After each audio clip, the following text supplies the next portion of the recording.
Hello students, welcome back to my new video. दोस्तों, आज की इस वीडियो में हम लोग बात करने वाले हैं क्लास 10th केमिस्ट्री का एक नया चैप्टर जिसका नाम है केमिकल रिएक्शन एंड इक्वेशन। दोस्तों, आज के इस चैप्टर में हम लोग क्लास 10th केमिस्ट्री का ये चैप्टर डिस्कस करने वाले हैं, जहां पर कि हम इस चैप्टर के अंदर जितने भी टॉपिक्स है उस पूरे को समराइज करने वाले हैं और उस पूरे टॉपिक को समझने वाले हैं। दोस्तों, आइए तो वीडियो को शुरू करते हैं और इस चैप्टर को समझने का प्रयास करते हैं। दोस्तों, सबसे पहली चीज, यदि आप वीडियो पर नए हैं तो चैनल को सब्सक्राइब करिएगा, वीडियो पसंद आए तो वीडियो को लाइक करिएगा और बेल आइकन जरूर प्रेस करिएगा, जिससे कि आगे आने वाले वीडियो का नोटिफिकेशन आपको मिलता रहे। दोस्तों, आज की पहली टॉपिक हम लोग बात करें तो आज का पहला टॉपिक हमारा जो है वो है केमिकल रिएक्शन। ठीक है, केमिकल रिएक्शन। दोस्तों, जैसा कि आपको पता है केमिकल रिएक्शन क्या होता है, यानी कि केमिकल रिएक्शन की बात करें रीअरेंजमेंट ऑफ द सबस्टेंस। ठीक है, यानी सबस्टेंस का रीअरेंजमेंट, उसे ही हम केमिकल रिएक्शन कहते हैं। आइए एक बार डिफिनेशन को पढ़ लेते हैं, उसके बाद फिर समझने का प्रयास करते हैं। A process that involves rearrangement of the molecular or ionic structure of substance a as distinct from change in physical formulas. ठीक है, अरेंजमेंट। आप ये बात समझने का प्रयास करिए कि केमिकल रिएक्शन है क्या। केमिकल रिएक्शन रीअरेंजमेंट है किसका? केमिकल कंपाउंड का। जैसे आपको एग्जांपल हम दे तो यहां पे आप देख लो, यदि एक एसिड को एग्जांपल में हमने HCl लिख दिया और एक बेस ले लेते हैं। बेस में एग्जांपल हमने ले लिया NaOH। ठीक है, जब आप इस एसिड और बेस को रिएक्ट कराते हो तो ये आपस में रीअरेंज हो जाते हैं। जैसे कि आपको पता है कि ये H+ और ये Cl माइनस में ब्रेक करेगा, प्लस ये Na+ और OH माइनस में ब्रेक करेगा। तो अब जब इस कंडीशन में ये H+ आयन Na+ आयन ये Cl माइनस आयन के साथ अटैच्ड हो जाएगा। ठीक है, और बनेगा क्या? NaCl, जो एक सॉल्ट है, और प्लस वाटर का फॉर्मेशन करेगा। तो आप देख सकते हो कि रीअरेंजमेंट ही है ना, यानी ये केमिकल कंपाउंड जो है उस केमिकल कंपाउंड का ही रीअरेंजमेंट है। इसी प्रोसेस को हम क्या कहते हैं? Chemical reaction. ठीक है, आई होप आपको बात समझ में आ गई होगी। इसी तरीके से बहुत सारे एग्जांपल्स इसके अंदर बन सकते हैं। आप ये एग्जांपल भी ले सकते हो, ये न्यूट्रलाइजेशन रिएक्शन का एग्जांपल है। किसी भी एक बेस को किसी भी एक एसिड के साथ अभी रिएक्ट कराते हो तो सॉल्ट एंड वाटर का फॉर्मेशन होता है। इस रिएक्शन को हम क्या कहते हैं? Neutralisation reaction. और इस प्रोसेस को क्या कहते हैं? Chemical reaction. ठीक है, आई होप ये बात आपको समझ में आ रही होगी। अगली बात हम लोग करेंगे केमिकल इक्वेशन की। केमिकल इक्वेशन क्या है? ठीक है, तो दोस्तों यदि हम लोग बात करें केमिकल इक्वेशन की तो आपको ये बात समझ में आ रही होगी केमिकल इक्वेशन है क्या। केमिकल इक्वेशन एक रिप्रेजेंटेशन है। ठीक है, किसका? केमिकल कंपाउंड्स का। केमिकल कंपाउंड्स के रीअरेंजमेंट का रिप्रेजेंटेशन है कि हम रिप्रेजेंट कैसे करेंगे कि ये केमिकल रिएक्शन। ठीक है, तो उसको एक नाम दिया गया है केमिकल इक्वेशन। दोस्तों, आपको पता होगा कि जब भी कोई केमिकल कंपाउंड हो तो उसको लिखने के लिए हम दो तरीके यूज करते हैं। या तो उसे हिंदी में लिखते हैं, या तो फिर यानी हिंदी वर्ड्स में लिखते हैं, या तो इंग्लिश वर्ड में लिखते हैं, या तो फिर एज ए फार्मूला लिखते हैं। ठीक है, यदि हम हिंदी वर्ड्स की बात करें, जैसे मान लीजिए आपके पास NaOH है, तो आप इसे क्या लिखते हो? Sodium hydroxide. आप इसे सोडियम हाइड्रोक्साइड लिखोगे, यही लिखोगे। ठीक है, ये हिंदी में हो गया। या फिर आपसे कोई कह दिया जाए सोडियम हाइड्रोक्साइड, तो आप इसको इस तरीके से लिख सकते हो NaOH। ठीक है, या फिर आपसे कोई कह दिया जाए सोडियम हाइड्रोक्साइड, तो आप क्या लिखोगे? सोडियम हाइड्रोक्साइड, यही लिखोगे ना। ठीक है, इसी तरीके से लिखोगे। तो ये जो रिप्रेजेंटेशन है, इस तरीके के रिप्रेजेंट करने की इस प्रोसेस को हम केमिकल इक्वेशन कहते हैं। केमिकल इक्वेशन, आप एक बार टॉपिक्स को पढ़ते हैं, उसके बाद आपको क्लियर होगा ये चीजें। तो आप देखो थोड़ा ध्यान से कि क्या कहा जा रहा है। The representation of a chemical reaction in a condensed form using chemical formula is called the chemical equation. यानी कि यदि आप केमिकल रिएक्शन को ही एज ए वर्ड या एज ए फॉर्मूला रिप्रेजेंट करते हो तो उसे ही केमिकल इक्वेशन कहते हैं। जैसा कि आप एग्जांपल के साथ समझ सकते हो कि ये जो लिखा हुआ है, इस प्रोसेस को तो केमिकल रिएक्शन कहते हैं, लेकिन इस रिप्रेजेंटेशन को हम क्या कहते हैं? केमिकल इक्वेशन कहते हैं। ठीक है, अगली लाइन को समझने का प्रयास करें तो simple way of representing chemical reaction in words called word equation. मतलब क्या है कि यदि आप इस पूरे रिएक्शन को वर्ड फॉर्म में लिखते हो तो इसे वर्ड इक्वेशन कहते हैं, यदि आप फार्मूले के फॉर्म में लिखते हो तो उसे केमिकल इक्वेशन कहते हैं। ठीक है, जैसा कि एग्जांपल यहां पे देख लीजिए, aqueous solution of copper sulphate plus zinc dust, यानी copper sulphate CuSO4 plus zinc dust Zn। जब आप इसे रिएक्ट कराते हो तो क्या फॉर्म करेगा, जिंक सल्फेट प्लस कॉपर, यानी ZnSO4 प्लस Cu। ठीक है, इसका फॉर्मेशन होगा। अभी प्रॉब्लम यह है कि भाई copper sulphate plus zinc give rise to zinc sulphate plus copper, ये बन गया। तो ये जो फॉर्मूला रिप्रेजेंटेशन है इसे हम केमिकल रिएक्शन के अंदर, ये तो भाई ये प्रोसेस को हम क्या कहते हैं, केमिकल रिएक्शन कहते हैं। लेकिन यदि आप इस पूरे प्रेजेंटेशन को बताओ तो क्या कहोगे, केमिकल इक्वेशन। लेकिन यदि इसी फॉर्मूले को इस फॉर्म में लिख दिया जाए जैसा कि यहां पे लिखा हुआ है, जैसा कि आप देख सकते हो कि यहां पे जैसे ये लिखा हुआ है कि केमिकल फॉर्मूला हिंदी में, यानी copper sulphate plus zinc dust plus zinc sulphate plus copper, यदि इस फॉर्म में लिखा हुआ है तो इस फॉर्म में यदि हम लोग बात करें तो इस रिप्रेजेंटेशन को हम क्या कहते हैं, इस रिप्रेजेंटेशन को हम लोग कहते हैं वर्ड इक्वेशन। क्या कहते हैं, वर्ड इक्वेशन। ठीक है, क्या कहते हैं, वर्ड इक्वेशन। यदि किसी रिएक्शन को आपने लिखा हुआ है तो उस रिएक्शन को दो तरीके से लिखा जा सकता है, as a formula, as a word. यदि आप फार्मूले के फॉर्म में लिखे हो तो उसे केमिकल इक्वेशन कहते हैं, यदि वर्ड के फॉर्म में लिखे हो तो उसे वर्ड इक्वेशन कहते हैं। ठीक है, आई होप ये बात आपको समझ में आ गई होगी। अगली बात करते हैं, how to write a chemical equation, मतलब कि आप किस तरीके से केमिकल इक्वेशन को लिख सकते हो। तो जैसे फिर आपको पहले एक चीज समझा दें कि आपको स्क्रीन पे एक रिएक्शन देख रहा होगा, CuSO4 plus Zn give rise to ZnSO4 plus Cu। ठीक है, अब इस रिएक्शन में तीन चीजें इंपॉर्टेंट है, बाकी और भी चीजें होती हैं लेकिन अभी फिलहाल के लिए तीन चीजें समझिए। एक आपका रिएक्टेंट, एक आपका प्रोडक्ट और एक एरो का सिंबल। ठीक है, मतलब मिनिमम इतनी रिक्वायरमेंट तो है ही इक्वेशन को रिप्रेजेंट करने के लिए या इक्वेशन के लिए इक्वेशन लिखने के लिए, यानी आपके पास रिएक्टेंट होना चाहिए, आपके पास प्रोडक्ट होना चाहिए और आपके पास एक एरो का सिंबल होना चाहिए। तो उसके लिए आई समझते हैं क्या क्या पॉइंट्स है। In a chemical equation the reactions are written on the left hand, sorry the reactants are written on the left hand side while the product on the right hand side. मतलब क्या है कि किसी भी reaction के अंदर यदि हम लोग बात करें तो रिएक्शन के अंदर हमारे लेफ्ट हैंड साइड में जो लिखा होता है हम उसे रिएक्टेंट कहते हैं और जो राइट हैंड साइड में लिखा होता है उसे हम प्रोडक्ट कहते हैं। ठीक है, जैसा कि आप देख सकते हो कि जो रिएक्शन आपके स्क्रीन पर दिख रहा है उस रिएक्शन के अंदर बात करें तो जो लेफ्ट हैंड साइड लिखा हुआ है जिसमें CuSO4 प्लस Zn है, ये हमारा क्या है, रिएक्टेंट है। और जो राइट हैंड साइड लिखा हुआ है उसे हम क्या कहते हैं, वो हमारा प्रोडक्ट है। ठीक है, यानी कि किसी रिएक्शन के अंदर दो चीजें, पहली चीज क्या है कि जो रिएक्शन के लेफ्ट हैंड साइड लिखा हुआ है उसे रिएक्टेंट कहते हैं और जो राइट हैंड साइड लिखा हुआ है उसे प्रोडक्ट कहते हैं।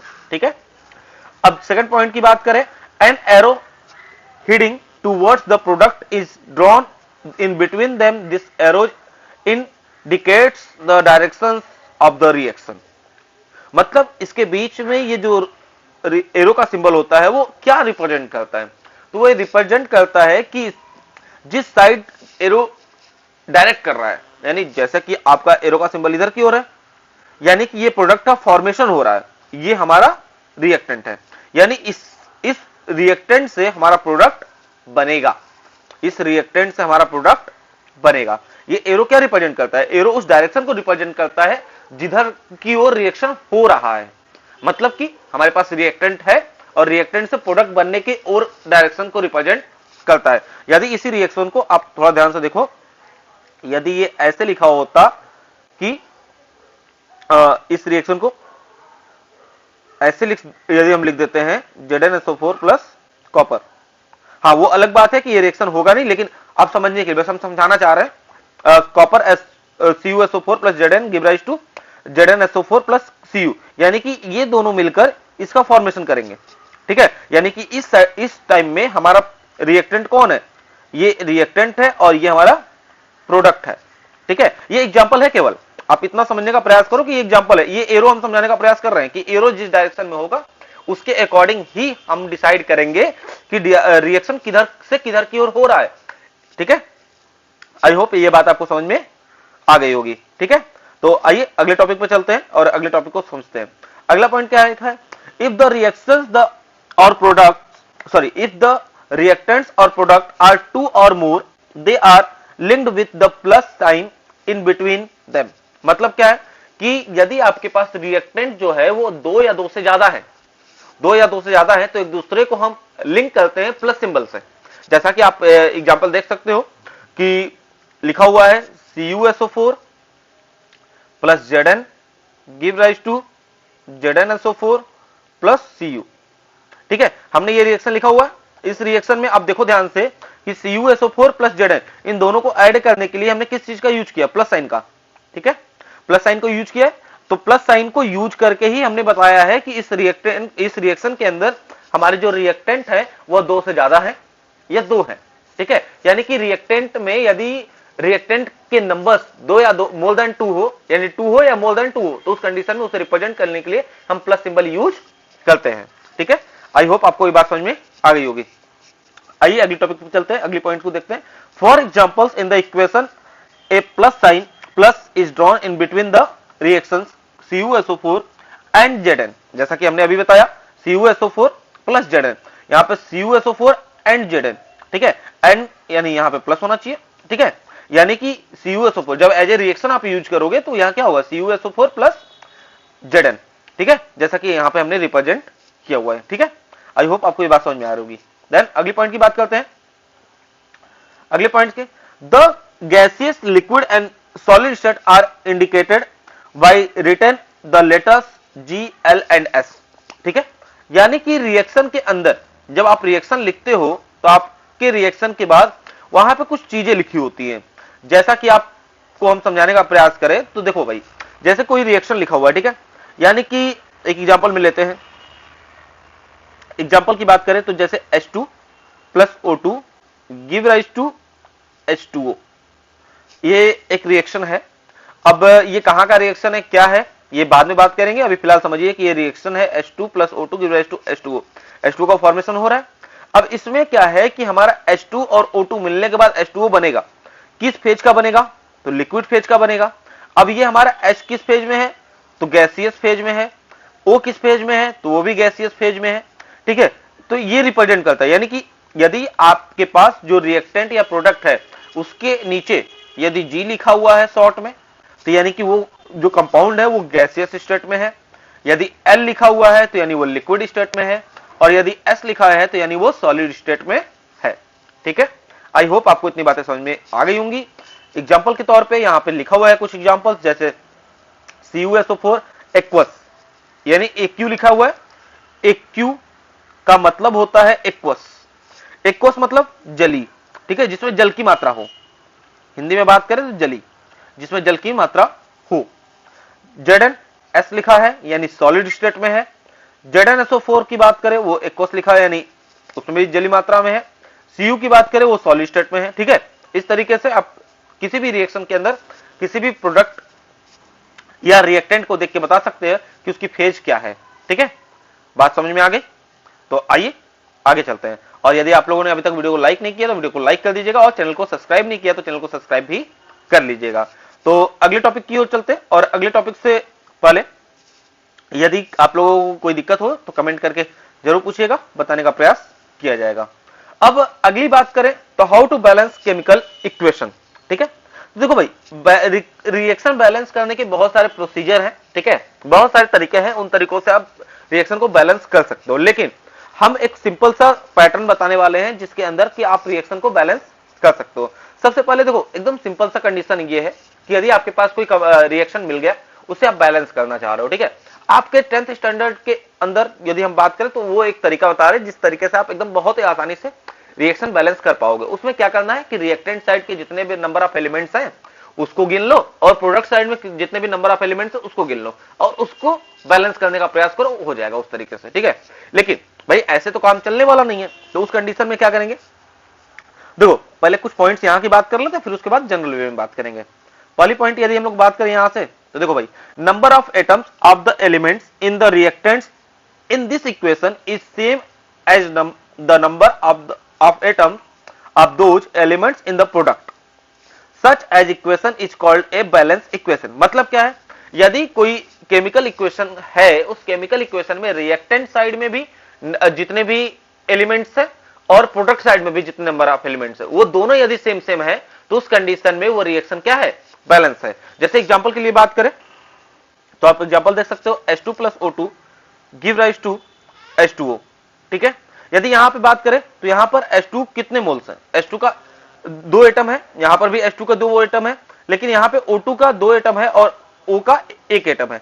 तो इस कंडीशन में यदि इसको बैलेंस करना चाहें तो हम इसको इस तरीके से लिख सकते हैं कि H2 plus O2 give rise to 2H2O, ठीक है। इस तरीके से लिखते हैं तो उस कंडीशन में क्या है, यहां से 2 से मल्टीप्लाई कर दे, 2 2 जा 4 यानी 4 एटम्स हो गए हाइड्रोजन के, यहां भी 2 2 जा 4 4 हाइड्रोजन एटम्स हो गए और 2 ऑक्सीजन एटम 2 ऑक्सीजन एटम। कैसे हुआ भाई, यहां पे 2 का मल्टीप्लीकेशन है, यहां 1 है, ठीक है, 2 1 जा 2।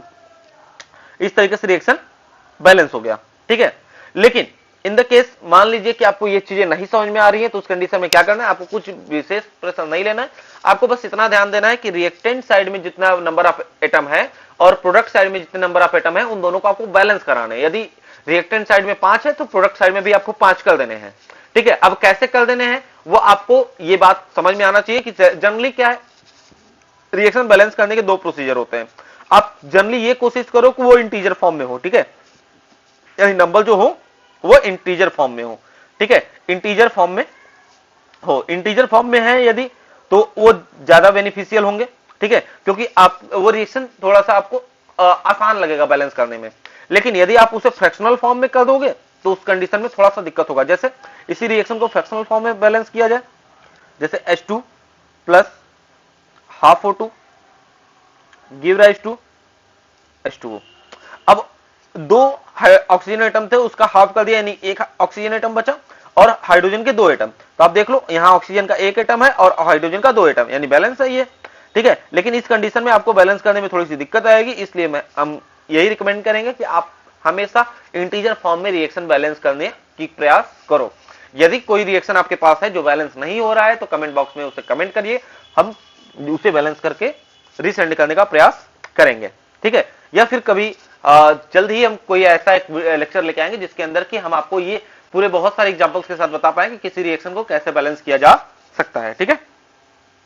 तो आइए अगली टॉपिक की तरफ चलते हैं। अगली टॉपिक हमारी क्या है, हाउ टू सेकंड पॉइंट के अंदर यदि हम लोग बात करें, if the number of atoms of each elements is not the same on the 2 sides of an equation it is called unbalanced equation. इसी बात को दूसरे तरीके से कहा गया है कि यदि किसी भी रिएक्शन के अंदर, किसी भी केमिकल रिएक्शन के अंदर यदि रिएक्टेंट और प्रोडक्ट साइड में नंबर ऑफ एलिमेंट यदि सेम नहीं है, नंबर ऑफ एलिमेंट यदि सेम नहीं है तो उस कंडीशन में वो रिएक्शन जो होता है वो अनबैलेंस रिएक्शन होता है। जैसे कि आप यहीं पे देख लो कि यहां पर हाइड्रोजन का 2 एटम है, यहां पर हाइड्रोजन का 2 एटम है, ठीक है, लेकिन यहां पे ऑक्सीजन का 2 एटम है और यहां पे ऑक्सीजन का 1 एटम है, तो ये अनबैलेंस्ड इक्वेशन है, ठीक है। यही बात यहां पे कही जा रही है कि if the number of atom of each element is not the same on the 2 sides of equation it is called an unbalanced equation. यदि किसी केमिकल रिएक्शन के अंदर दोनों साइड में यानी रिएक्टेंट साइड में और प्रोडक्ट साइड में नंबर ऑफ एलिमेंट्स सेम नहीं है तो उसे अनबैलेंस्ड इक्वेशन कहते हैं, ठीक है। चलिए आगे बात करते हैं। अगली टॉपिक को देखने से पहले थोड़ा सा ये समझने का प्रयास करते हैं कि देखो भाई, आप एग्जाम बहुत ही नजदीक आने वाला है, ठीक है, तो आप लोग ध्यान से पढ़ते रहिए और जहां कहीं प्रॉब्लम हो कमेंट करके पूछते रहिए, ठीक है। चलिए आइए देखते हैं steps in balancing chemical reaction, ठीक है, यानी कि वो कौन कौन से स्टेप होंगे जिसको फॉलो करके हम रिएक्शन को बैलेंस कर सकते हैं। तो आपको एक सिंपल सा वे हमने बता दिया कि आप number of elements in reactant side and in product side आप काउंट करके बैलेंस कर सकते हो। लेकिन यदि आपको वो चीजें नहीं समझ में आ रही है तो कुछ स्टेप्स हैं उसको फॉलो करके आप केमिकल रिएक्शन को बैलेंस कर सकते हैं। स्टेप नंबर फर्स्ट क्या है, right the chemical equation form the given word equation. मतलब क्या है, जो आपके पास गिवन हो, देखो आपके पास एग्जाम में 2 तरीके से रिएक्शन लिख के देंगे, या तो वर्ड इक्वेशन लिख के देंगे या तो केमिकल इक्वेशन लिख के देंगे, कहेंगे बैलेंस करो। यदि वर्ड इक्वेशन लिख के दिए तो बहुत सारी समस्याएं होने वाली हैं, और यदि केमिकल इक्वेशन लिख के दिए तब तो बहुत इजी होने वाला है। क्यों? क्योंकि उस कंडीशन में आपको केवल number of elements he count करने पड़ेंगे कि इधर सोडियम का एक एटम है, इधर भी सोडियम का एक एटम होना चाहिए, उसको बैलेंस कर देंगे, ठीक है। लेकिन यदि इन द केस ऐसा हुआ कि वो वर्ड इक्वेशन के रूप में लिख के देते हैं, तो उस कंडीशन में आपको पहले उसको फॉर्मूला के फॉर्म में यानी केमिकल इक्वेशन के फॉर्म में कन्वर्ट करना पड़ेगा। जैसा कि पहला स्टेप लिखा हुआ है, right the chemical equation form the given word equation, यानी जो गिवन वर्ड इक्वेशन है उस गिवन वर्ड इक्वेशन को सबसे पहले आप केमिकल इक्वेशन के फॉर्म में लिख लो, ठीक है। उस केमिकल इक्वेशन के फॉर्म में लिख लो, तब थोड़ा सा आसान होगा, ठीक है ये चीज। अब उसके बाद सेकंड स्टेप क्या कहता है हमारा? सेकंड स्टेप कहता है check whether the equation is balanced or not by comparing the number of atoms the various elements present on two sides so the equation, ठीक है। मतलब क्या है? कह रहा है कि check whether the equation is balanced or not, ठीक है। पहले आपको चेक करना है कि वो जो इक्वेशन है वो बैलेंस है या नहीं। यदि बैलेंस है तब तो कोई टेंशन ही नहीं है, बैलेंस करने की कोई टेंशन ही नहीं है। लेकिन बैलेंस नहीं है तो उस कंडीशन में फिर क्या करना है? हमको चेक करना है कि उसके दोनों साइड में number of elements same same है कि नहीं है। यदि नहीं है तो फिर थर्ड स्टेप में हम उसे बैलेंस करने का प्रयास करेंगे। तो आइए थर्ड स्टेप देखते हैं। थर्ड स्टेप के अंदर क्या करता है? It is convenient to start balancing an equation from the compound which contains the maximum number of atom. मतलब क्या है कि देखो, आपके पास रिएक्शन मिला किस फॉर्म में? वर्ड इक्वेशन के फॉर्म में। आपने उसे सबसे पहले किस फॉर्म में कन्वर्ट किया? केमिकल इक्वेशन के फॉर्म में।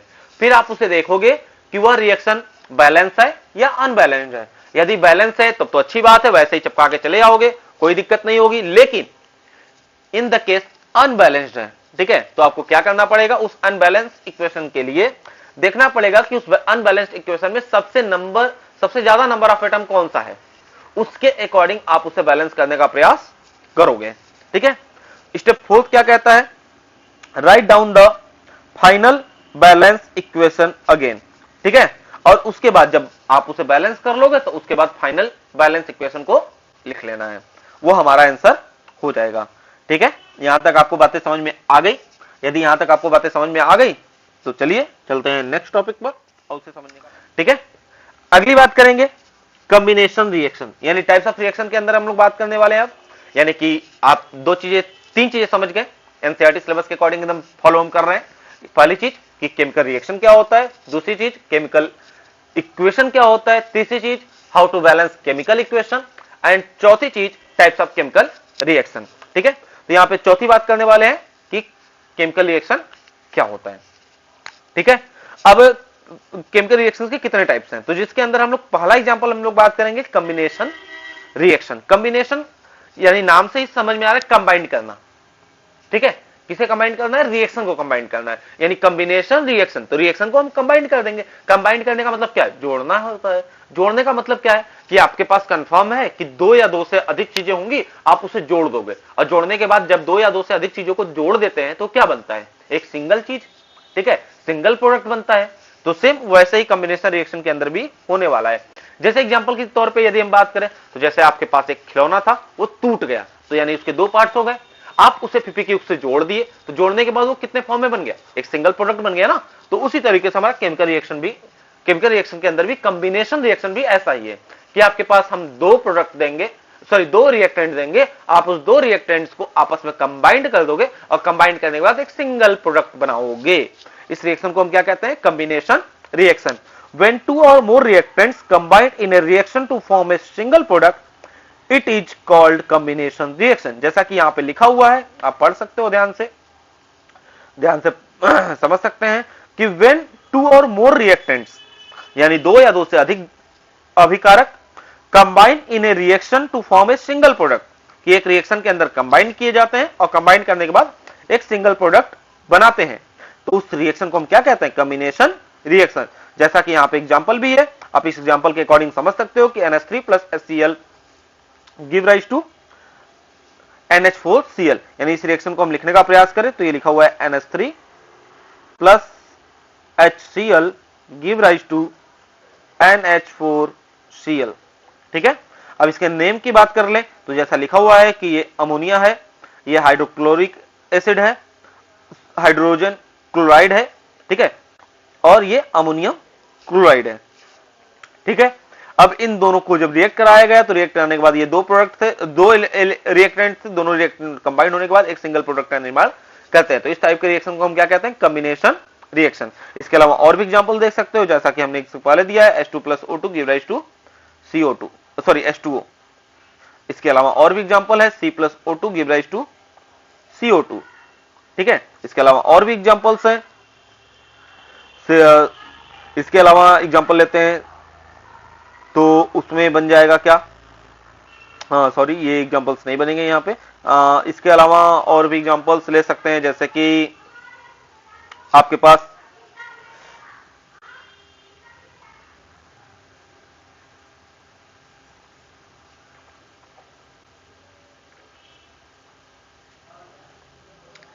ठीक है, आपको ये रिएक्शंस की एग्जांपल समझ में आ गए, ठीक है। यहीं पे यदि हम लोग और भी एग्जांपल्स की बात करें जो कॉम्बिनेशन रिएक्शंस की एग्जांपल है, तो वहां पे आप ले सकते हो calcium oxide plus water give rise to calcium hydroxide, ये भी कॉम्बिनेशन रिएक्शन का ही एग्जांपल है, ठीक है।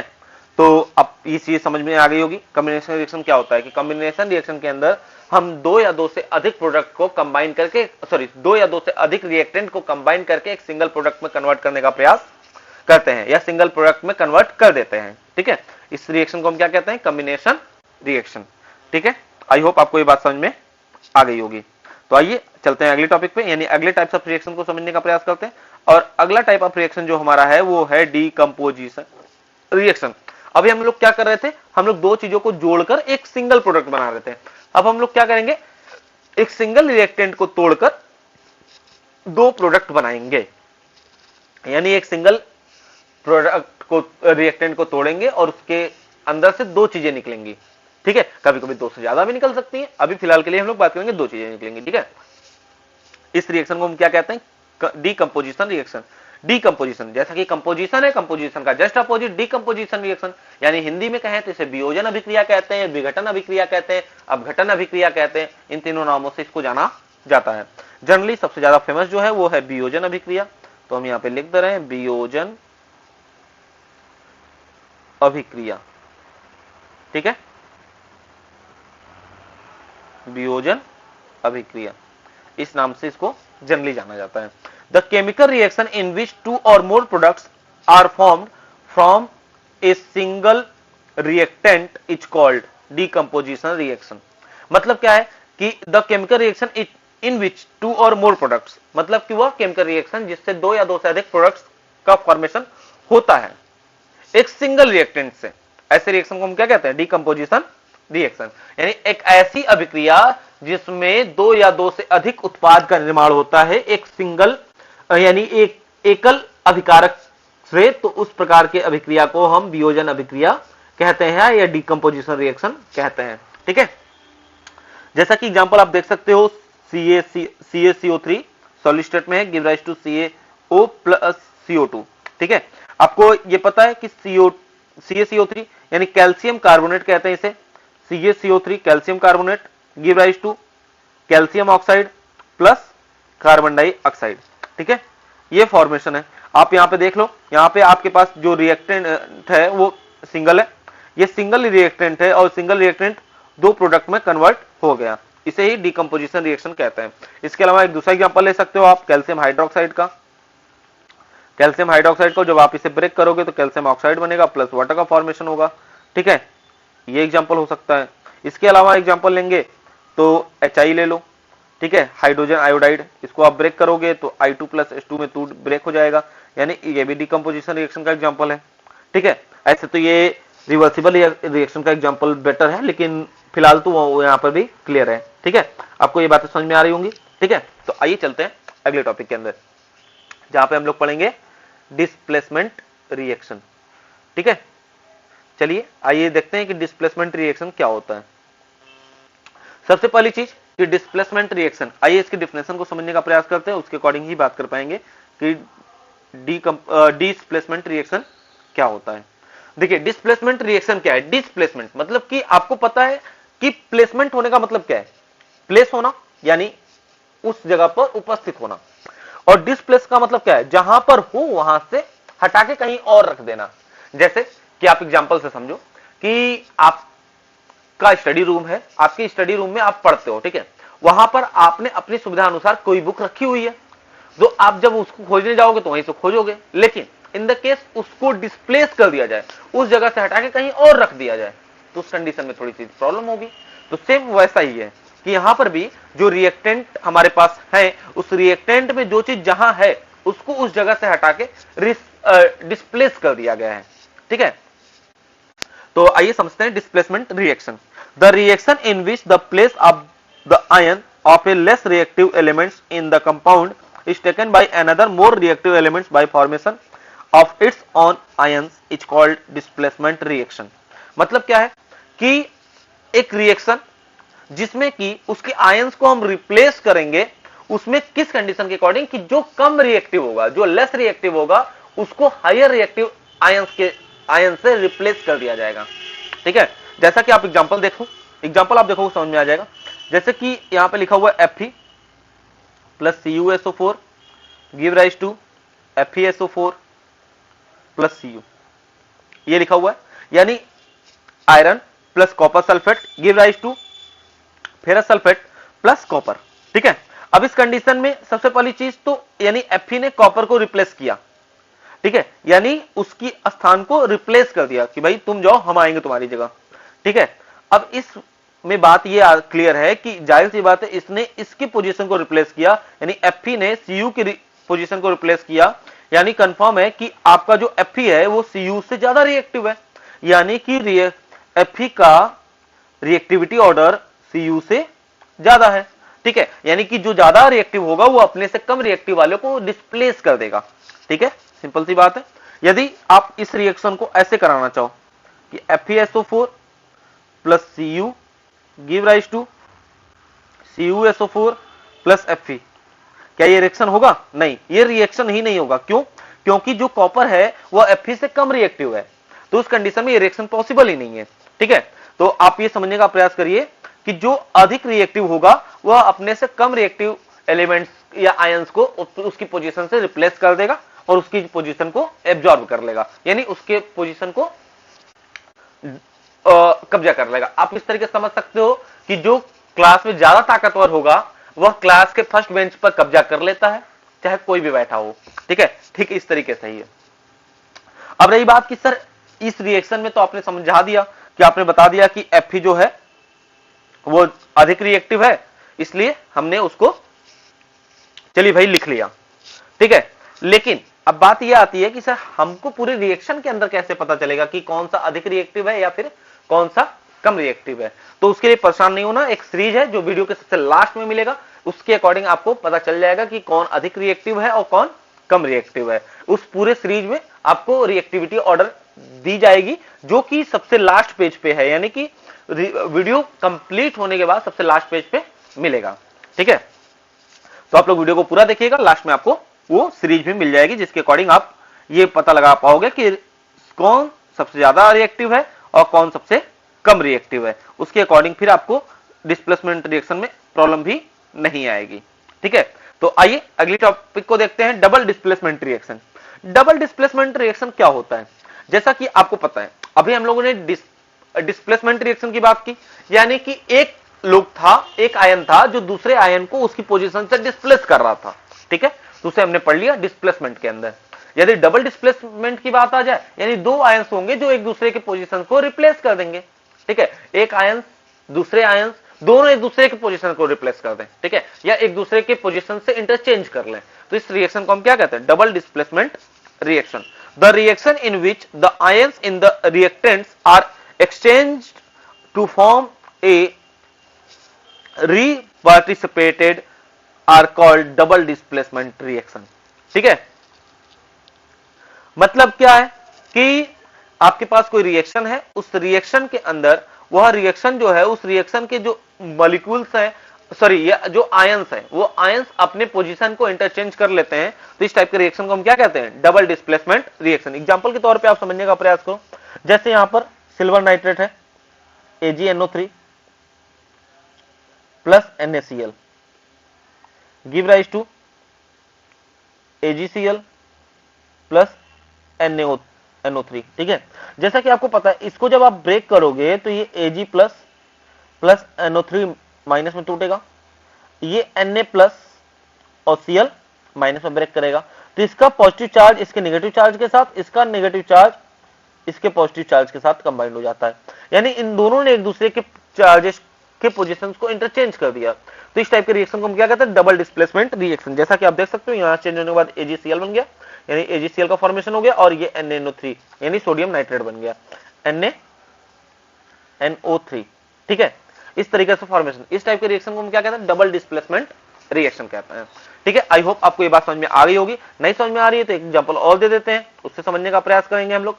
ठीक है, इसका और भी अच्छा एग्जांपल है जो पहले स्टार्टिंग में हमने एग्जांपल दिया था कॉम्बिनेशन केमिकल रिएक्शन के अंदर जो न्यूट्रलाइजेशन रिएक्शन, उसका एग्जांपल भी आप यहाँ पे लिख सकते हो। कैसे लिख सकते हो, आप देखो, यदि आपके पास एक एसिड है, ठीक है, और एक बेस है, आप इन दोनों को ब्रेक करो, ब्रेक करोगे तो ये K प्लस और OH माइनस में मिलेगा, और इसको ब्रेक करोगे तो ये H प्लस और Cl माइनस में मिलेगा।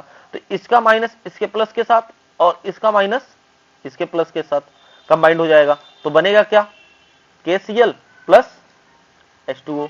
इस तरीके से आप देख सकते हो कि ये डबल डिस्प्लेसमेंट का एग्जांपल भी है। ठीक है, आई होप ये बातें आपको समझ में आ रही होगी। इसी तरीके से आप बहुत सारे एसिड को बेस के साथ रिएक्ट कराते जाओ और डबल डिस्प्लेसमेंट रिएक्शन बनाते जाओ। ठीक है, तो आइए अगले टॉपिक की तरफ चलते हैं, और अगला टॉपिक जो हमारे पास है वो एंडोथर्मिक प्रोसेस है। एंडोथर्मिक प्रोसेस, ठीक है, क्या लिखा हुआ है पहले ये समझने का प्रयास करिए। Heat form outside is absorbed during some physical changes, for example melting of ice, dissolution of potassium nitrate in water। मतलब क्या है, हीट फ्रॉम आउटसाइड मतलब क्या है, देखो भाई सिंपल सी बात है कि हीट कहां निकल रहा है, बाहर की ओर। ठीक है, हीट कहां निकल रहा है, बाहर की ओर, यानी हीट रिलीज हो रही है। हीट रिलीज होने की बात है, ये उष्मा निकल रहा है। ठीक है, इसे हिंदी में बात करें तो दो प्रोसेस होते हैं, एक को कहते हैं उष्माक्षेपी, एक को कहते हैं उष्मा अवशोषी। उष्मा शोषी जो होता है, ठीक है, उष्मा शोषी जो होता है उष्मा को अवशोषित करता है, यानी कि जो उष्मा को बाहर से लेता है, और एक होता है उष्मा उत्सर्जी जो उष्मा को उत्सर्जित करता है, जो अपने अंदर से उष्मा को बाहर निकालता है। जैसे कि आप कैल्शियम ऑक्साइड प्लस वाटर को डिजोल्व करो तो कैल्चूना बनता है ना। ठीक है, यानी कि आप सीधे सीधे समझो कि जो कैल्शियम कार्बोनेट कैल्शियम हाइड्रोक्साइड का फॉर्मेशन होता है उसमें उष्मा रिलीज होती है, यानी हीट रिलीज होता है, तो वो क्या है, वो उष्मा उत्सर्जी है। ठीक है, उसे एक्सोथर्मिक कहते हैं, और जो उष्मा बाहर से लेता है उसे एंडोथर्मिक कहते हैं। ठीक है, जैसा कि आप एग्जांपल समझ सकते हो कि heat from outside absorbed during some physical changes, for example melting of ice, dissolution of potassium nitrate in water।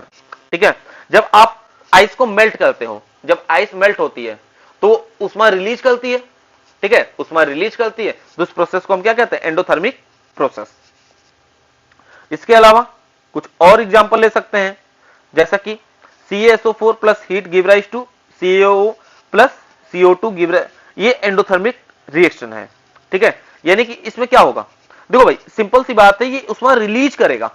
ठीक है, आउटसाइड बाहर की ओर रिलीज करेगा कि लो भैया ले जाओ।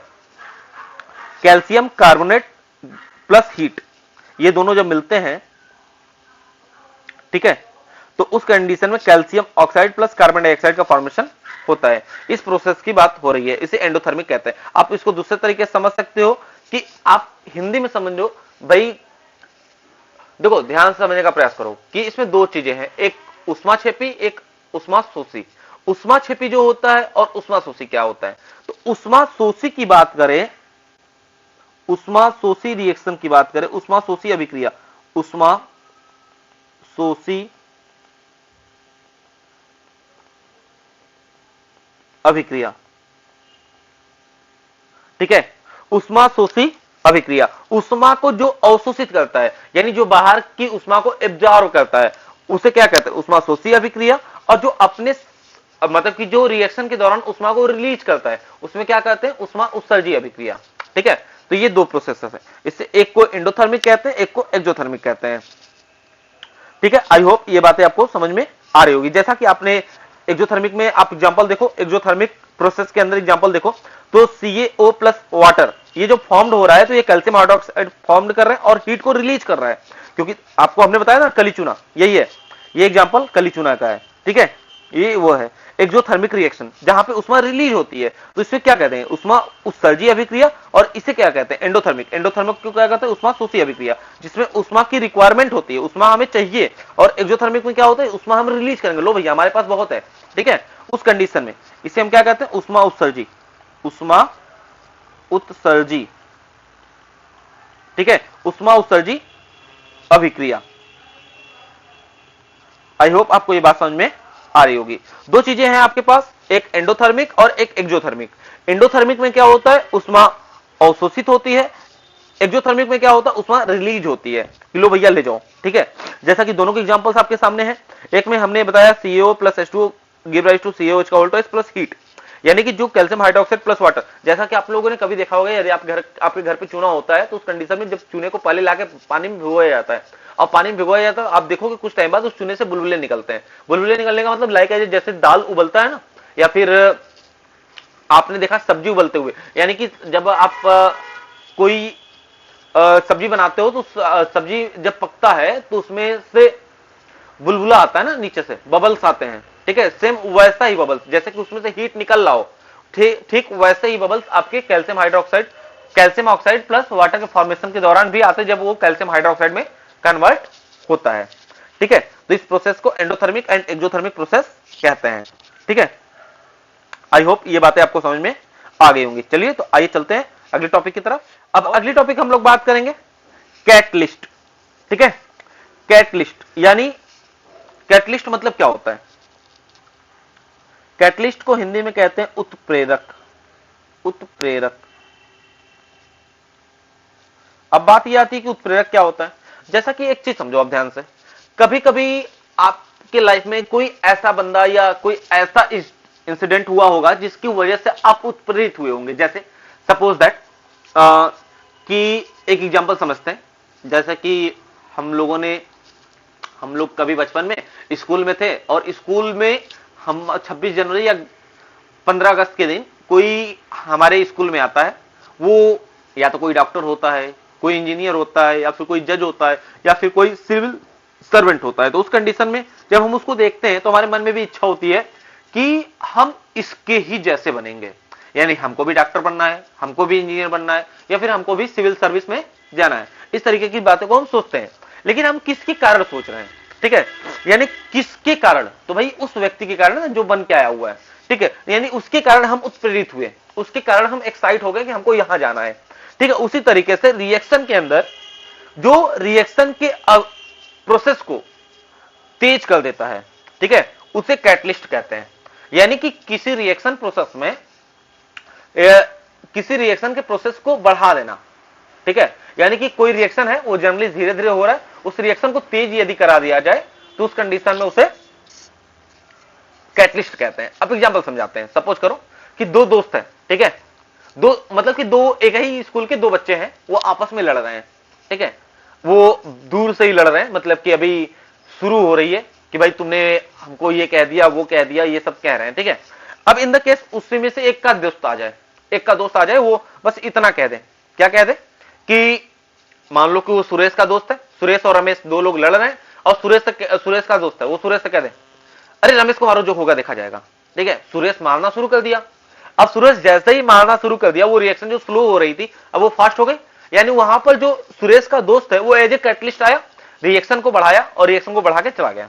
यानी कैटलिस्ट जो होते हैं वो कभी रिएक्शन में पार्टिसिपेट नहीं करते हैं, वह केवल रिएक्शन के प्रोसेस को, यानी रिएक्शन की रेट को, रिएक्शन की गति को बढ़ा देते हैं, और बढ़ाने के बाद उस रिएक्शन को छोड़ के चले जाते हैं। ऐसी चीजों को हम क्या कहते हैं, कैटलिस्ट कहते हैं। अब इस डिफिनेशन को भी सुन लेते हैं।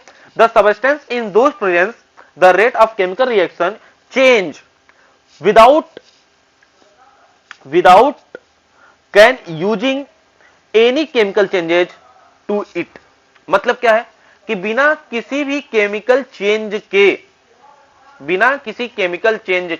यदि आप किसी केमिकल रिएक्शन के रेट को आप चेंज कर दे रहे हो तो उस सब्सटेंस को क्या कहते हैं, जिसकी वजह से वो रिएक्शन चेंज हुआ है, उसे कैटलिस्ट कहते हैं। क्या कहते हैं? कैटलिस्ट।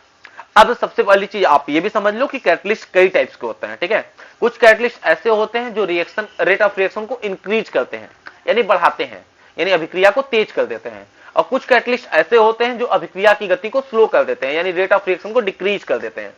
और उसके बाद कुछ कैटलिस्ट ऐसे भी होते हैं जो रिएक्शन के प्रोसेस को मतलब कि एकदम क्लोज्ड कर देते हैं, यानी रिएक्शन ही बंद करा देते हैं। जैसे इन द केस दो स्कूल वाले लड़ रहे हैं, दो स्कूल के दो बच्चे लड़ रहे हैं, अब वहीं पे प्रिंसिपल साहब आ जाए, क्या वो दोनों लड़ेंगे? नहीं लड़ेंगे। बिल्कुल यही बात है ना, क्योंकि अब उस कंडीशन में प्रिंसिपल साहब क्या थे? प्रिंसिपल साहब हमारे ऐसे कैटलिस्ट जो रिएक्शन की गति को बंद करा दिए। उससे इस प्रकार के कैटलिस्ट को हम क्या कहते हैं? इस प्रकार के कैटलिस्ट को हम कहते हैं पॉइजनस कैटलिस्ट, ठीक है। यानी कि 20 हिंदी में बात करें तो उत्प्रेरक विष, ठीक है। हिंदी में उसे क्या कहते हैं? उत्प्रेरक विष। आई होप आपको कैटलिस्ट समझ में आ गया होगा। चलिए तो आगे बात करते हैं। अगला टॉपिक है हमारे पास ऑक्सीडेशन रिएक्शन। अब बात यह आती है कि ऑक्सीडेशन रिएक्शन क्या होता है। ऑक्सीडेशन रिएक्शन की बात करें तो यानी देखो भाई, दो तरीके से डिफाइंड है एकदम सिंपल से वे में। किसी भी केमिकल रिएक्शन से ऑक्सीजन का अटैच होना, ठीक है। किसी भी केमिकल रिएक्शन में ऑक्सीजन का अटैच होना या हाइड्रोजन का रिमूव होना ऑक्सीडेशन कहलाता है। क्या कहलाता है? ऑक्सीडेशन कहलाता है। किसी भी ऑक्सीडेशन रिएक्शन को डिफाइन करना है तो बहुत सिंपल सा वे है कि किसी एलिमेंट के साथ ऑक्सीजन का अटैच होना या हाइड्रोजन का रिमूव होना ऑक्सीडेशन रिएक्शन कहलाता है। यदि किसी कंपाउंड से हाइड्रोजन रिमूव हो रहा है तो भी ऑक्सीडेशन है, यदि ऑक्सीजन अटैच हो रहा है तो भी वो ऑक्सीडेशन है। जैसा कि एग्जांपल में बात करें, the chemical reaction which are a content combination with oxygen lose drag into form the products is called oxidation। मतलब क्या है कि यदि आप किसी कंपाउंड के साथ या किसी एलिमेंट के साथ ऑक्सीजन को अटैच करा रहे हो तो उस प्रोसेस को हम कहते हैं ऑक्सीडेशन, या आप किसी कंपाउंड से हाइड्रोजन को रिलीज कर रहे हो तो भी उसे हम कहते हैं ऑक्सीडेशन। जैसा कि आपके पास दो एग्जांपल है, यहां पे देख सकते हो कि इस एग्जांपल में क्या किया है, दोनों एग्जांपल के अंदर ऑक्सीजन को अटैच कराया गया है, यानी combination of oxygen with any elements is called oxidation reaction. ठीक है, आई होप आपको बात समझ में आ गई होगी। अगली बात करेंगे रिडक्शन रिएक्शन। रिडक्शन क्या होता है? वो ऑक्सीडेशन का जस्ट अपोजिट होता है। सीधे सीधे देखो, reduction is the loss of oxygen atom from A molecules और ए गेनिंग ऑफ वन और मोर इलेक्ट्रॉन्स। ठीक है, आप ध्यान से समझो क्या कहा उसने ये कहा सीधे सीधे कि किसी भी रिएक्शन के अंदर ऑक्सीजन के लूज होने का या ऑक्सीजन के लॉस होने का जो प्रोसेस है उसे हम क्या कहते हैं? रिडक्शन कहते हैं। लेकिन या तो वो ऑक्सीजन को लॉस करता हो या तो इलेक्ट्रॉन्स को गेन करता हो। तो देखो भाई ध्यान से समझो, यदि हम ये हाइड्रोजन लिखते हैं ना, ये हाइड्रोजन का एटॉमिक नंबर 1, एटॉमिक वेट 1, यानी कि इसके अंदर कितने नंबर ऑफ इलेक्ट्रॉन है? 1 ही इलेक्ट्रॉन है ना, एक ही इलेक्ट्रॉन है, तो यही तो हुआ इलेक्ट्रॉन, यही इलेक्ट्रॉन है ना, इसी को इलेक्ट्रॉन कहते हैं। अब ये इलेक्ट्रॉन या तो डायरेक्ट आप ये कह लो कि इलेक्ट्रॉन को गेन करता है या तो हाइड्रोजन अटैच करता है, दोनों बात वही होगी। ठीक है, तो आप दो तरीके से कह सकते हो कि रिमूवल ऑफ ऑक्सीजन या attach of the oxygen hydrogen atom is called reduction reaction. जैसा कि यहां पे एग्जांपल देख सकते हो आप। ठीक है, आप यहां पे एग्जांपल देख सकते हो कि आप देखो ध्यान से, यहां पे जो एग्जांपल है हमारे पास कि H2S plus SO2 give rise to 3S plus H2O, यानी कि हमारे पास H2S यानी S सल्फर के साथ हाइड्रोजन एटम अटैच था, हमने उसको SO2 के साथ रिएक्ट करा के वहां से हाइड्रोजन एटम को रिमूव करा दिया, यानी कि H2S का क्या हो गया? रिडक्शन हो गया। ठीक है, H2S का क्या हो गया? रिडक्शन हो गया। यहीं पे अगला एग्जांपल देखो, MnO2 प्लस 4HCl। यहां पर MnO2 के साथ, Mn के साथ, मैग्नीज के साथ O2 अटैच्ड है और हमने HCl के साथ रिएक्ट करा के O2 को रिलीज करा दिया, यानी O2 निकल गया और उसकी जगह Cl लग गया। वो अलग बात है क्या लगा, लेकिन उससे ऑक्सीजन एटम रिलीज हो गया ना, और ऑक्सीजन एटम रिलीज होने का प्रोसेस क्या कहलाता है, रिडक्शन रिएक्शन, सेम प्रोसेस। ठीक है, आई होप आपको ये बातें समझ में आ रही होगी। अगली बात करेंगे हम लोग कोरिजन। ठीक है, अब बात यह आती है कोरिजन क्या होता है, यानी कोरिजन यानी जंग लगना। ठीक है, हिंदी में हम लोग क्या कहते हैं, जंग लगना, जंग लगना, मूर्छा लग जाना। ठीक है, यानी corrosion is the when a refined metal is naturally converted to a more stable from such a oxidised hydroxide hydroxide और सल्फाइड। ठीक है, स्टेट्स फिर से देखते हैं। आइए अगली टॉपिक की बात करते हैं, कोरिजन। कोरिजन क्या होता है, कोरिजन का मतलब है जंग लगना। ठीक है, कोरिजन का मतलब जंग लगना क्या है, जंग लगने का मतलब क्या है, जंग लगने का मतलब क्या है कि सिंपल सी बात है कि जो मेटल हमारे पास है वो मेटल ऑक्सीडाइज हो गया। ठीक है, ऑक्सीडाइज होने का मतलब क्या है कि वो उसने ऑक्सीजन के साथ रिएक्ट किया और रिएक्ट करने के बाद उस ऑक्सीजन के साथ जो भी प्रोडक्ट बना, जैसे उस मेटल ने ऑक्सीजन के साथ रिएक्ट करने के बाद जो भी प्रोडक्ट बनाया, उस प्रोडक्ट को उसी सरफेस पे रख दिया उसने। ठीक है, तो उस प्रोसेस को क्या कहते हैं, कोरिजन। जैसा कि आप लोगों ने देखा होगा कि जब किसी आयरन का या लोहे का कोई ऑब्जेक्ट है, उस ऑब्जेक्ट पे पानी या फिर नमी मिलती है तो वहां पर वो मूर्छा लगने लगता है और धीरे धीरे वो उसमें से खदड़ने लगता है, यानी कि कुछ चीजें उसमें से टूटने लगती है। ठीक है, तो यानी वो क्या प्रोसेस है, उसे ही कोरिजन कहते हैं, उसे ही जंग लगना कहते हैं। जैसे कि आप उसका सबसे मेन प्रॉब्लम क्या है, क्योंकि वो कोराइज्ड हो जाता है, यानी कि इसके कारण वो आयरन, जैसे मान एग्जांपल आयरन का ही ले लेते हैं, आयरन मेटल है, वो आयरन मेटल ऑक्सीजन के साथ जब अभिक्रिया करता है तो फेरस ऑक्साइड बनाता है। ठीक है, जैसा कि आप यहां पे देख सकते हो Fe2O3, और जब ये बनाता है तो ये बनने के बाद वो उसी सरफेस पर रहता है लेकिन चपक जाता है, यानी कि उससे थोड़ा सा फिर धीरे धीरे वो खराब होने लगता है। ठीक है, इस प्रोसेस को ही हम क्या कहते हैं, कोरिजन कहते हैं। ठीक है, अब रही बात कि सर इसको दूर कैसे कर सकते हैं, दूर करने के बहुत सारे एग्जांपल्स हैं। आप इसे दूर किस तरीके से कर सकते हो, जैसे कि आपके पास कोई कंपाउंड इस तरीके का प्रोसेस हो रहा है तो उस कंडीशन में आप उसे पॉलिश कर दो, यानी पेंट वेंट कर दो, ग्रीस लगा दो और ऑयल्स लगा के आप उसे सेफली बचा सकते हो। यानी कि आपको ये काम करना है जिससे कि वो ऑक्सीडाइज ना हो। ठीक है, तो आप लेयर लगा दो।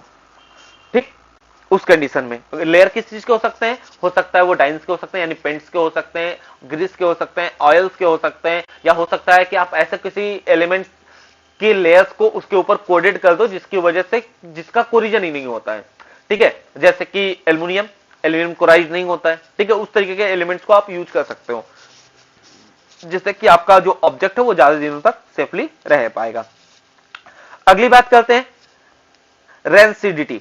रेंसिडिटी क्या होता है, रेंसिडिटी एक प्रोसेस है जिसमें कि कोई भी कंपाउंड ऑक्सीडाइज होता है। ठीक है, रेंसिडिटी यानी ऑक्सीडाइज होता है, लेकिन वो कौन सा कंपाउंड है भाई, तो वो कंपाउंड है आपका फैट। ठीक है, ऑयल। ठीक है, ऑयल, फैट यानी घी, मक्खन, ईटीसी, इस तरीके की चीजें। जैसा कि आप खाने की वस्तुओं में यदि बात करें तो दाल, एग्जांपल दाल से ही लेते हैं कि आप देखते हो कि गर्मी के दिनों में दाल बहुत जल्दी हल्का स्मेल करने लगता है। ठीक है, तो वो स्मेल किसके कारण होता है, तो वो स्मेल ऑक्सीडेशन के कारण होता है, क्योंकि दाल के अंदर जो भी ऑब्जेक्ट्स होते हैं वो ऑब्जेक्ट्स यानी जो फैट्स होते हैं वो फैट्स किसके साथ रिएक्शन कर लेते हैं, ऑक्सीजन के साथ, और ऑक्सीजन के साथ रिएक्ट करके स्मेल करने लगते हैं, जिसकी वजह से हम लोग कहते हैं कि दाल क्या हो गया, खराब हो गया, या बहुत अच्छे से कहें तो उसे हम लोग क्या कहते हैं, वो बासी हो गया। ठीक है, देन इस तरीके से समझने का प्रयास करते हैं रेंसिडिटी। ठीक है, अब इसको पढ़ लेते हैं थोड़ा सा, देखो क्या लिखा हुआ डेफिनेशन में। Rancidity is the oxidation of fats that is caused by hydration addition of water, oxidation addition of oxygen, metals, cations और माइक्रोब्स। ठीक है, मतलब क्या है कि सीधे सीधे समझो कि जो फैट्स हैं उन फैट्स का जब ऑक्सीजन के साथ ऑक्सीडाइजिंग प्रोसेस हो जाता है तो उस कंडीशन में वो ऑक्सीडाइजिंग प्रोसेस के दौरान ऐसे प्रोडक्ट का फॉर्मेशन करते हैं जो स्मेल करता है, या फिर वो धीरे धीरे उस फैट्स को खराब करना स्टार्ट कर देता है। तो इस प्रोसेस को हम क्या कहते हैं, रेंडिसिटी कहते हैं, रेंसिडिटी कहते हैं। ठीक है, ये रेंसिडिटी के प्रोसेस के दौरान हमारा जो प्रोडक्ट होता है, यानी हमारे जो खाद्य पदार्थ होते हैं, वो क्या होते हैं, धीरे धीरे खराब होने प्रारंभ हो जाते हैं। ठीक है, तो दोस्तों जैसा कि अभी तक हम लोगों ने बात किया कि यदि आप लोगों ने यहां तक वीडियो देखा तो यानी कि ये पूरा का पूरा चैप्टर हमने 1 से 1.5 घंटे में नियर अबाउट कंप्लीट कर दिया। और ये पूरा चैप्टर इतना ही है जितने की आपको जरूरत है। ठीक है, हाँ, यदि आपको इसमें अगले पेज पर, यानी कि यहां के बाद अगले पेज पे आपको रिएक्टिविटी सीरीज मिल जाएगी, जहां की आप वहां से लिख लेना और नोट डाउन कर लेना और अपने एग्जाम की तैयारी बहुत अच्छे से करते रहो। और अभी तक आप लोगों ने वीडियो को लाइक नहीं किया तो वीडियो को लाइक कर दीजिए और चैनल को सब्सक्राइब भी कर दीजिएगा, बेल आइकन प्रेस कर दीजिएगा, जिससे कि आगे आने वाले वीडियो का नोटिफिकेशन मिलता रहे, क्योंकि हम रेगुलर ही एक नए वीडियो को लाते रहेंगे, हर एक साइंस का एक चैप्टर, नया चैप्टर। ठीक है, तो चलिए मिलते हैं नेक्स्ट वीडियो में, तब तक के लिए जय हिंद जय भारत।